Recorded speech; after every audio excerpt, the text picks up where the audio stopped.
put your hands together for Morris Kaufman, ladies and gentlemen.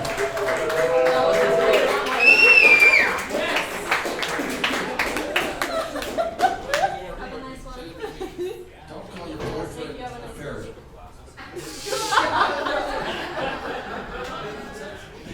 Can you hear me okay? Well, when I was a kid growing up in New York, I had a next door neighbor who was a monkey. And he wasn't just any monkey. He was a roller skating monkey named Kaufman. He could roller skate and he could smoke cigarettes. He was like a show business monkey. And I would see him like roller skating down the street. And I was a kid. What did I know? I thought all kids had roller skating monkeys in their neighborhoods. And what did I know? I've had some strange encounters in my life. When I was a kid, I wasn't very good at math, and my math teachers weren't very nice. But then I had a math teacher named Nathan Leopold. Wow, this mic is really hot here. No, my math teachers weren't very nice to me, but I had a math teacher named Nathan Leopold, and he thought that I had some math talent. There was just one little problem. He was a convicted murderer. And so Nathan Leopold was born in 1906. He committed the murder in 1926. And he was probably the most notorious murderer in American history. He was in prison for 40 years. He got a teaching degree in prison, and he was my 8th grade math teacher. And of all of my math teachers, he was the nicest one.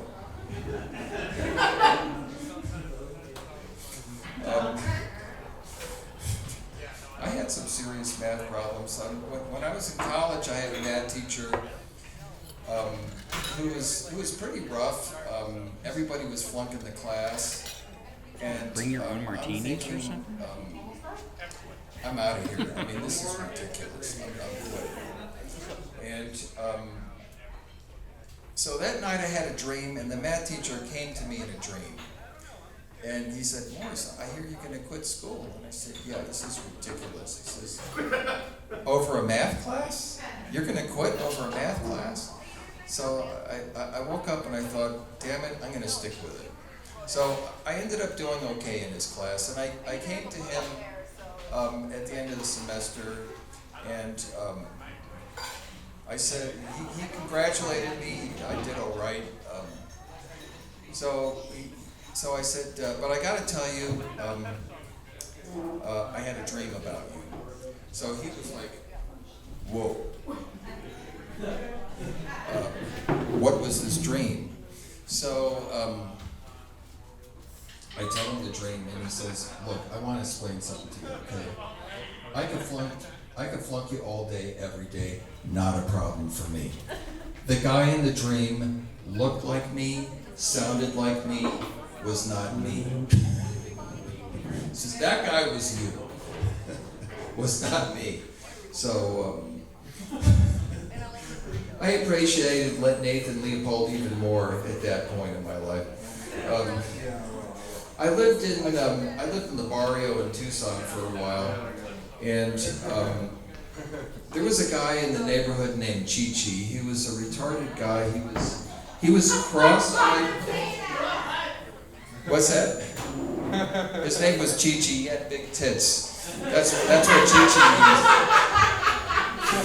He was cross-eyed. He'd get right in your face. His eyes would be going like this, and he was a real character. This guy. It was a kind of a rough neighborhood. My next door neighbor was one of the nicer people in the neighborhood, and he was a convicted murderer too. But there was a guy working on his car. He was sort of bent over. His ass was kind of sticking out of his pants. And Chi-Chi was a big guy. You know, he was a really big guy. He didn't have much of a vocabulary. He had maybe 100 words or something. And he kind of snuck behind this guy, and he just put his hands down his pants. And I saw it. I saw it. And the guy, he was like, you know, you could get killed in that neighborhood, right? And he just went up real slow and turned around, and it's like, knew that he couldn't do anything about it. It was just one of those things.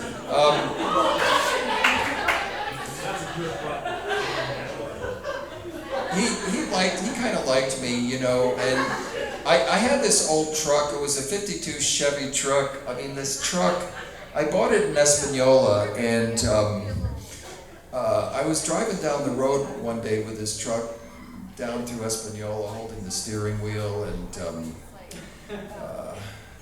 like, isn't this supposed to be attached to something? And it was a 52 Chevy truck, you know, things were a little loose on this thing. And I thought, I saw this in a Three Stooges movie. Like, what did they do? And it's like, Morris, it came off of something, put it back, all right? But this truck, it was kind of loud, you know, it made a lot of noise. And Chi-Chi, he was always saying, vroom, vroom. You know, he liked it. And one day, I was coming home after work. I was tired, and he wouldn't let me go home. He just blocked the door. I mean, this is a big guy, weighed like 270 or something. And I was mad at him, like, get out of my way, I'm tired, I don't have time for this. And he was like, no. And